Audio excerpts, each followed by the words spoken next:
Halo used to be the king of online multiplayer. It used to be talked about in school hallways and workplace cubicles. Halo was the game that built Xbox. And now they want to make it into a live service. Is Halo finally going to die? Or is this exactly what's needed to bring new life into the series? The internet detectives have noticed a job posting at 343 Industries for a director of online services who will implement and oversee its live service business plan for Halo Infinite, it seems. This news has made a lot of Halo fans sad and even more angry. As an old school gamer who grew up playing Halo from the very beginning, I can definitely see their frustrations, especially given there was high hopes for Halo Infinite after the letdown that was Halo 5 Guardians. Gamers just want Halo the way it used to be made. They have all these memories of greatness. We remember the very first time we met Cortana. She was both beautiful and smart.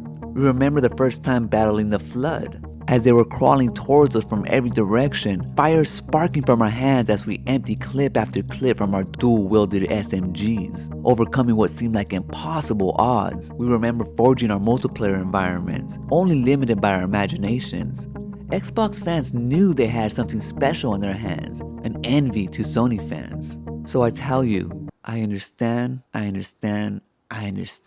but I think gamers are not looking at the bright side of Halo Infinite being a live service. And this is coming from me, a gamer who despises all current live service offerings. The reason why I think it's a good idea that Halo 5 is a live service is because it's only an added service to the game once it's beaten or finished. So essentially it keeps the game updated for those who are willing to pay for what comes after. By Halo Infinite being a live service or becoming a live service, doesn't mean Halo Infinite will not have a story mode and multiplayer like we know it, like we're used to. It only means there will be more.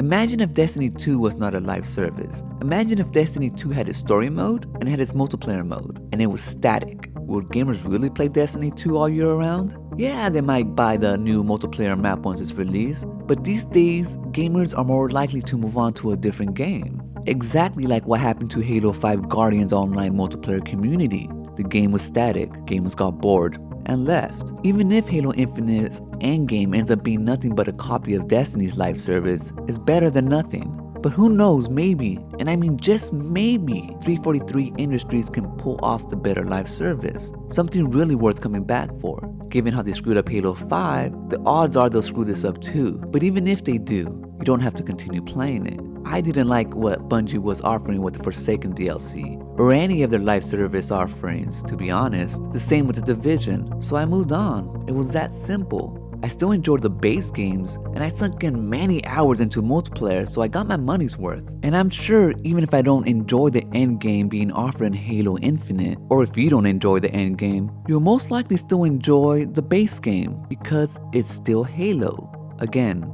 I understand the frustration, but I think we're jumping the gun. This just might be what brings new life into the series, because after the mess that was Halo 5, I was starting to lose hope for the future of this franchise. I most likely would just end up paying for only the base game. But if the rumors are true, I hope the endgame not only keeps those gamers who are interested happy, but also brings new life into the series, so we can start sharing those gaming moments with those willing to listen.